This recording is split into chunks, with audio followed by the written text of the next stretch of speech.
Hello, this is Doug Van. In our first video, we talked about how to create your web-enabled account. In our second video, we showed you how to use the web-enabled dashboard that uses Drush to grab modules and themes and keep things updated. Now we're going to show you the actual command line that you can use to make sweeping edits to your file structure and your server environment. There's a whole lot you can do.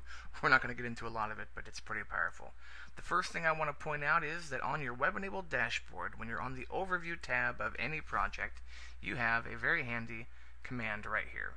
This is in fact the command you can cut and paste into a terminal, and that will get you started on getting access to the command line of your site. It is important to note that Mac and Linux operating systems come with a built-in terminal called Terminal, and there are other terminals you can use. But if you are a Windows user, you want to use PUTTY. Where do you find that? www.putty.org. The very top link says you can download Putty here. I am a former Windows user, and I can tell you that Putty is pretty straightforward, pretty easy to use, documentation is fine. Really, it's just an avenue to get you to the shell, to the command line. And once you're into the command line, it's no different from using any other client. So it just simply provides you a mechanism that is not already there. So over here, whether you come in from the Mac terminal, the Linux terminal, or the Putty terminal client, whatever you come in through, that is a command you want to use.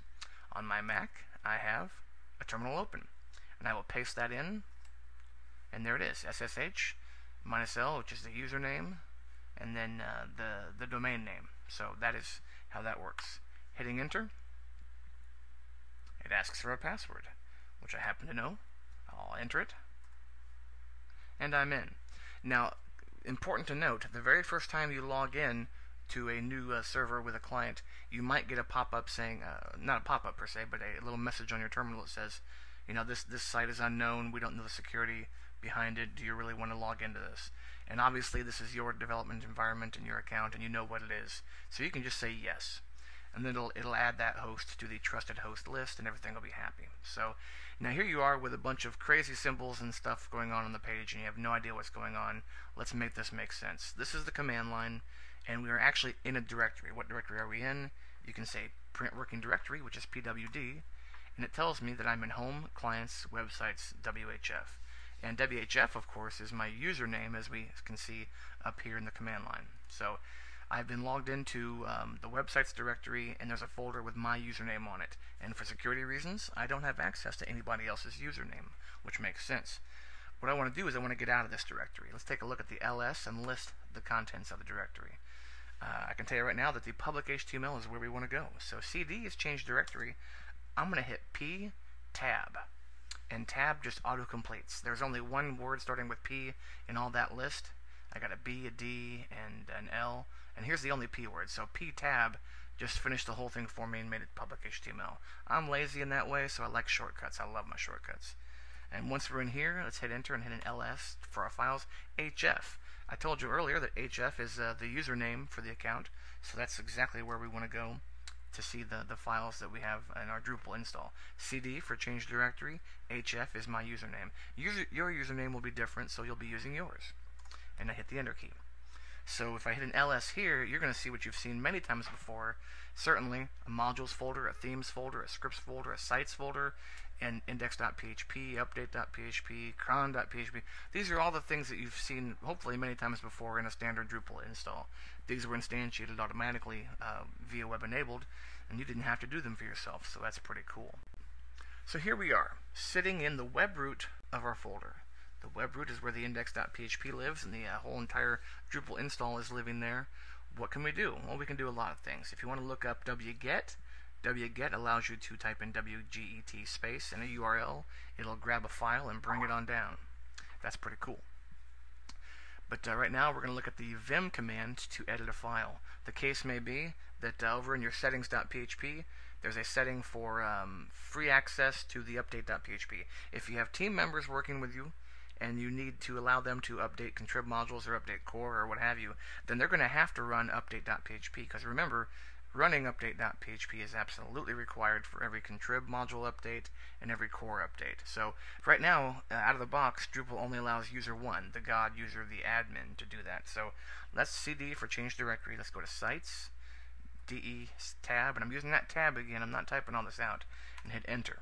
So let's take an ls in here, and we've got the default settings, we've got the files, and we've got the settings. So the files is a directory, but we're going to do some editing. So VIM is my favorite editor. You can also Google Nano, N-A-N-O, which is a much simpler editor. And I'll hit SE tab, and here we are. So now I've been in this file before, so it takes me automatically to the last line I was in, which is line 104. If I hit 1G and go to the top, this is the very top of the file that you've probably seen before. And also, imagine that you're editing the template.php or the page-front.tpl.php like a template file. You can edit any file you want in any way you want on here. But I'll hit 104G and head back down to the bottom here. Using my cursor right, I'm going to come over here. So here's the false. So right now, only user 1 can do it. It is not free access, only user 1. CW is change word. And I got a little pop-up there at the very bottom that told me that this is a read-only file. So that's important to note. I'm going to put true in here, and escape pops me out of text entering mode. :W would be open up the command prompt at the bottom there. And I'm going to put an exclamation here because a read-only file, if you're going to write it, you have to put an exclamation point to say, yes, I know it's read-only. So enter. And there it is. It says settings.php has been written. So I've now changed that. Now anybody can, anonymous people, can run update.php. Well, I don't really want that. But if I did during the development process, then I could do that. So I'm going to hit U and change it back to false. And again, :W exclamation to overwrite that file. So you get the idea. I popped into this directory at sites default. I looked at all the contents of that directory. I decided to edit settings.php, and I used the VIM command. Right now I'm going to use :Q to get out of here, and I'm back to where I was. So that's pretty simple. So again, you can edit your template.phps, your other template files. You can create whole new files. If you type VIM space and then a file that doesn't exist, it'll create that file and give you a blank editor page to start creating your file. So it's pretty cool. Hope you dig it. The next video is going to cover SFTP and how to use SFTP to move things around in your Webenabled project, because we don't support FTP. It must be secure FTP. Thank you so much.